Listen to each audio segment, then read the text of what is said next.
Here's a routine you can do for the lead leg block in the weight room. So we're going to work on both mobility for the hamstring and that lead hip in terms of rotation. This first one, we're going to try to pull the ground together, really contract that lead hamstring, followed by relaxing deeper into position, pulling yourself deeper from the hip flexor.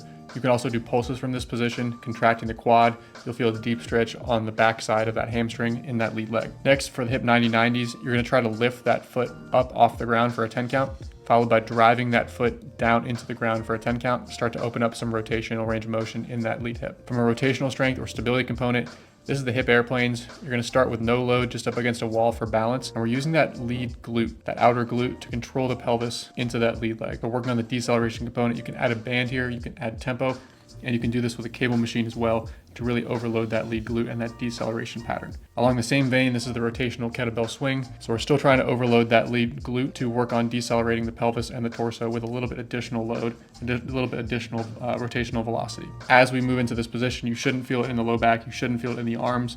Really trying to use the outer glute to stick and decelerate that kettlebell through your arm slide. So a little bit more north-south or a little bit more east-west direction with this kettlebell swing based on the actual slot that you throw with off the mount. Now working on the balance or hip stability component, getting a split stance either in bare feet or in socks. And we're working on the muscles contracting together and being able to stabilize your entire lower half in that lead foot, in that lead hip. So with a medium to heavy medicine ball, we're going to tap against the wall. You're not trying to blow up the wall here.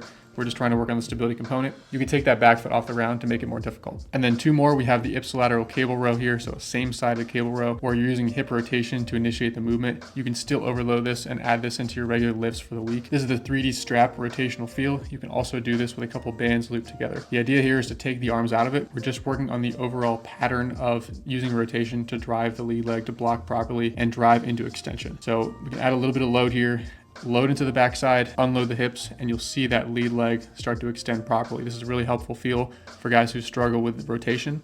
You can take this from the weight room, from the pre-throwing warm-up into your actual throwing drills for the day.